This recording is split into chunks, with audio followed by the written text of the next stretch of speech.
देख रहे हैं हिमाचल न्यूज 24/7। हिमाचल प्रदेश में बरसात से भारी तबाही हुई है। बारिश के तांडव से 481 लोगों की मौत हो गई है। जानमाल के इस नुकसान को प्राकृतिक आपदा का नाम दिया जा रहा है, लेकिन इसमें सरकारों की नीतियों और लोगों की भूमिका को जानकर तथाकथित विकास के मॉडल में बदलाव की जरूरत है। यह बात आज शिमला में हिमाचल नीति अभियान संस्था ने कही। हिमालय नीति के समन्वयक गुमान सिंह ने कहा कि हिमाचल में विकास का जो मॉडल अपनाया जा रहा है उसे समय रहते बदला ना गया तो यह विनाश का कारण बनेगा। उन्होंने कहा कि यह नुकसान बारिश से नहीं बल्कि जो अवैध डंपिंग नदी के किनारे हो रही है उससे ज्यादा हुआ है। उन्होंने कहा कि NHAI ने सड़कों का निर्माण जिस तरह से किया है, पहाड़ों की गलत कटिंग से ज्यादा नुकसान हुआ है। इस लापरवाही से सैकड़ों लोगों को नुकसान उठाना पड़ा है। NHAI पर FIR होनी चाहिए। पौंग डैम से जिस तरह का पानी छोड़ा गया है उससे बहुत नुकसान हुआ है, इसके खिलाफ कार्यवाही होनी चाहिए। उन्होंने कहा कि वे राज्यपाल से मिले हैं और राष्ट्रीय आपदा घोषित करने की मांग की है।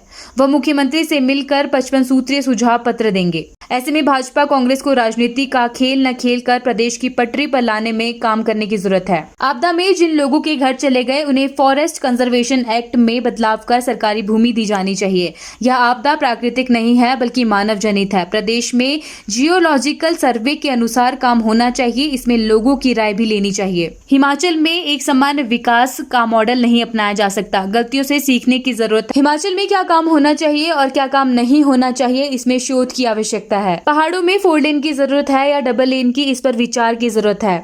उन्होंने शिमला डेवलपमेंट प्लान 2041 को वापस लेने की मांग की है। यह धंसते शिमला के वजूद को बचाने के लिए जरूरी है। हम गवर्नर साहब से हिमालय नीति अभियान का सब प्रदेश के जन संगठनों का एक प्रतिनिधिमंडल मिला और हमने उनसे मांग की कि ये जो आपदा इस वक्त हिमाचल प्रदेश में आई है, त्रासदी हुई है, इसमें इतना नुकसान हुआ है जिसका हम स्टेट रेवेन्यूज और एक्सचेकर की वजह से उसकी भरपाई नहीं कर सकते। सेंटर को इसको या राष्ट्रीय आपदा घोषित किया जाना चाहिए। एक दूसरा, हम मानते हैं और ये सरकार भी मान रही है अब कि ये मैन मेड डिजास्टर है। ये सिर्फ बारिश का वजह से नहीं, उसकी वजह है कि हमने गलत तरीके से बांधों का निर्माण, खासकर नेशनल हाईवे और 4 लेन का निर्माण किया। हमने रूरल रोड्स में भी बहुत सारी अनियमितताएं बरती, इनको रोकना चाहिए। तीसरा है कि आज हम जंगलों की कटाई को भी एक सवाल बनाना चाहते हैं। 80 के बाद सरकार की तरफ से जंगल काटना बंद हुए, परंतु उसके बाद डैमों ने, सड़कों ने और दूसरे निर्माण ने जंगलों की भारी तबाही की और उसका परिणाम है आज हम भुगत रहे हैं इस डिजास्टर को।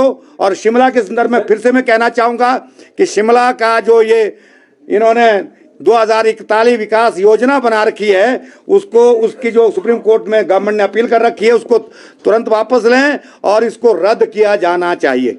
यही सवालों पर हम मुख्यमंत्री से भी बात करेंगे कि वो केंद्र सरकार से एक तो अभी इमीडिएट ये कहे कि हम जो लोग जिनके घर गिरे हैं, जंगल गए, खेत गए हैं, बगीचे गए हैं, उनको वन भूमि में जगह दी जाए।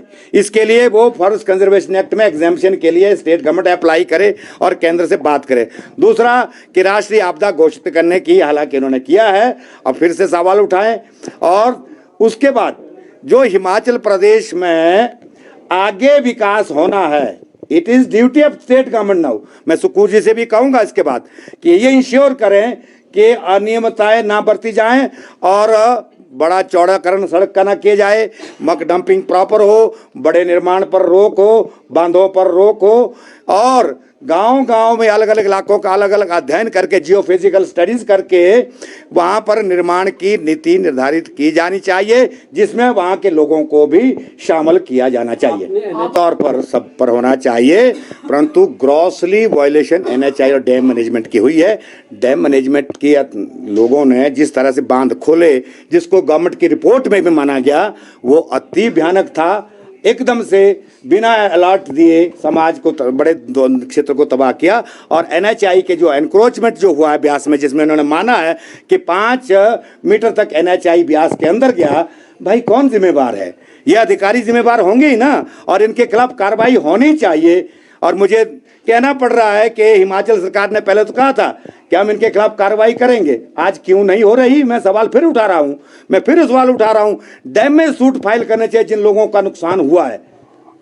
सेंज बाजार उड़ा, बिल्कुल वहाँ हाइडल प्रोजेक्ट के खिलाफ, खासकर सतलुज जल निगम के खिलाफ जो है डैमेज सूट फाइल होने चाहिए, क्या नाम है, एनटीपीसी के खिलाफ, एनएचपीसी के खिलाफ होने चाहिए, फोरलैंड के खिलाफ होने चाहिए, ये जरूरी होना चाहिए। हिमाचल न्यूज 24/7 के लिए शिमला से श्वेता ठाकुर की रिपोर्ट।